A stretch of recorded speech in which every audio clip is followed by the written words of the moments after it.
I mean, the funny thing you learn about, in getting involved in politics, which I never, kind of envision myself doing anyway, but is, you generally speaking, like, as a naval officer, like they would teach you like early on that, take care of your people, your equipment, yourself in that order. So everything was about, like, it's not about you, it's about your people, and it's about like taking care of them. And so for years, for 25 years, in the military and the business, like I've never,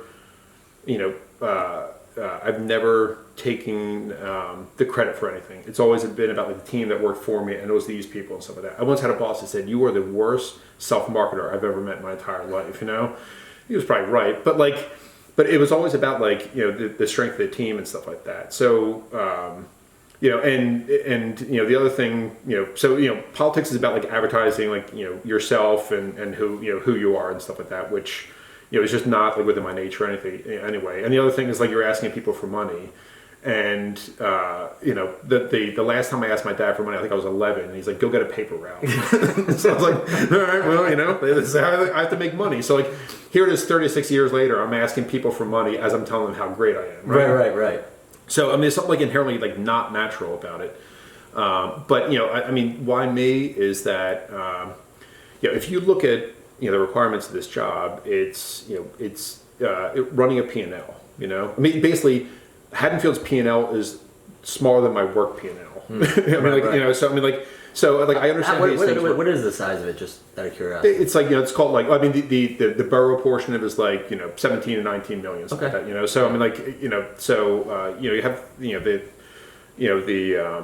you should always be looking at this the way you run a business. Like, how do you improve your top line, and how do you minimize your costs? Per transaction, like along the way. So. So I have 20 some years of experience doing this, from ranging in businesses between 5 and 250 million. My last job, my last company, publicly traded company, I had North America East, and including export-import compliance with Canada. So I'm like and we had countless facilities, manufacturing facilities, XM business up in like Canada. I mean there was a lot of requirements there, and you just learn how to do these things. So. That is running the P&L. I think is the most important thing. The other thing is I date a lot of my successes back to my time in the military. When you're on a ship, you're out at sea for months at a time and stuff like that. It's literally a floating city, and so you had to learn everything as part of getting your warfare pin of like how the floating city works. Everything from like desalination plants, to HVAC, to waste transfer, to a weapons suite. And like you had to understand like how this floating city works. Not to mention the fact that you're also doing things like transporting supplies back and forth, and landing helicopters, and transferring fuel at sea and stuff like that. So like you understand like how like a city truly works, because you live on one. You have to you have to fight fires on it and stuff like that. So I mean those two things I think put together makes me like unique, qualified for it. But then like outside of that too is if you think about like me, all that. Years ago, I attended this conference, and it was called like I think it was called like the Ivy League Street Fighter or something like that. And they were talking about how if you want to be successful in sales, you have to find the fox in the organization. They said the fox is the person that like doesn't have a hidden agenda. They're not political. Like they only care about the good of the organization. And I always tell people, I'm like, I'm the fox. Yeah. I said. My daughter. Not looking. No. Please. I have looks that are great for radio. But, my daughter, we have, one daughter, she doesn't go to the school systems, right? So I can be a neutral and attached third party. I can hear both sides and be a great, intermediary without kind of like trying to inject like any sort of hidden agenda there. I'm from Haddon Heights, so I have friendships that go back 30 some years and stuff. I have plenty of friends in town. Some are just mediocre at best. Some are better than others. We'll say. I don't know if you're better or worse, but I've plenty of friendships and stuff like that. So like I'm not out to make more friends, right. As part of the thing here, or as part of the the position here, and. My line of work lends itself to large commercial real estate, 200,000 square feet and larger. It's kind of like a niche industry. Like I have nothing to sell anyone in this town, right. So, So basically, I'm viewing this as like, my desires is like purely for the good of the town, because I think that, and I've said this countless times, like you don't need to be bad to be better. I think we live in a great town. I think a lot of things work well. I think that, that we put like a lot of great things in place. And historically speaking, if you look at, schools, scores and, vibrant downtown and stuff like that. I mean, the town always, scores really well, but we can be better. I mean, there's opportunities to be better. And I think that, you have to have, maybe an outside perspective as someone who's lived in, 8 states and have been to 14 different countries and, seen like a lot of unique things around the world to kind of say, hey, I've seen this work really well in Baltimore, and this worked not so great in San Diego, and this worked really cool in Chicago, and this was okay in Charlotte, and kind of bring that together and say, all right, like, how can we do some of these things here? How can we absorb some of these best practices, the places you've lived and worked and stuff like that, and incorporate them in our town and take it to a whole new level? Right. Good. So, if you were, to describe like your skill set in three words, that's, hey, Frank Troy is this, that, and this. That's a good question. I would say, what I bring to it is the financial discipline. Certainly the operational excellence. The way to get things done. And collaboration. I've always been able to get along with all sorts of different people at work. Suppliers, customers, contractors, whatever the case may be. And I certainly could apply the same thing here. Yeah, finance, operations, and collaborations. That's exactly what every organization needs in terms of strengths from a leadership perspective. So let's get it. Like, help me understand too who Frank Troy is. I mean, I know you talked about in the beginning about who you are, what you do, and family and whatnot. What do you do for fun? Yeah, so I've married 22 years. My wife and I met in college, so we've been dating we've been together for 28 years, married for 22. We have a 15 and a half year old daughter.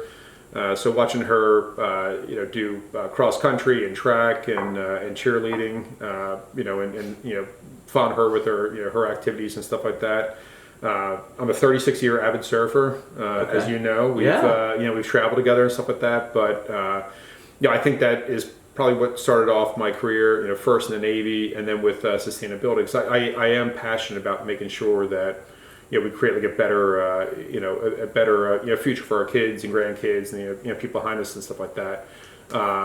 I'm a great golfer. I can't just say with a straight face. I golf, I haven't killed anyone with a golf ball yet, so so that's good. But I like I like doing that, and I just like one of our favorite activities is walking our dog through town. You'll probably see a black and white boxer named Jetty. That's usually either us in tow with him or vice versa. But we walk them all through town and stuff like that, and we enjoy the town. We enjoy really doing a lot of things around here, and I think it's a great place to live. And just one, like I said before, keep it great and make it better. Right. So one last question. Share a fun fact. Like, what's a fun fact that's just no one really know about Frank Troy that is something that we want to know? All right, so you already know that I was a paper boy at one point. I guess maybe this makes like an old soul or something like that. I'm an avid collector of Lionel trains. I've been collecting them since I was a little kid. I have like countless locomotives and cars and all sorts of stuff go with it. Every year I set up like a little kind of Christmas thing. Some people have seen it, but yeah, it's I guess a fun fact about me. But Good. Yeah. Good. Excellent. I have seen those trains. Legit, right? They're legit, bro. Yeah. They're legit. They're excellent. Well, Frank, I really appreciate you sharing today and just letting everyone know, as we talked about earlier, it's hard to be able to go, around town and, with COVID and everything like that, but I think this gives everyone a great opportunity to get to know you better. And, we're happy to take, any more questions too. And, we can do future videos as well with Campaigning Coffee, with Frank Troy, who's running for commissioner in 2021. What is the date of the vote? May 11th. So it'll be an in-person vote, but any anyone who's ever requested a mail-in ballot in the past will get a mail-in ballot, which will be, they'll go out and they'll arrive at your doorstep sometime in like early April. So Okay. I kind of view it as like there's almost like two phases of getting the word out. Is you want to get out as early as possible, so people who will plan on voting by mail kind of like know who the candidates are and stuff like that. And then obviously the May 11th push, which will be the day for people to do it. So how can people get in touch with you, learn more about you? Do you have a website? Do you have social media? Email lists? What are great ways for people to connect? Yep. So probably the easiest thing is go to votefranktroy.com and you can. Request. I have like a Motivation Monday email that I send out every Monday morning. It kind of gets people started and get the juices flowing for the week. I mean, you get it. Good. So just want to connect with people, and also on social media, on Facebook and Instagram. You can connect with me that way. I post the same things on Monday mornings there. And also you can reach out to me via email, which is troyft@msn.com. Shoot me an email, connect with me that way. I usually kind of reply within 24 hours.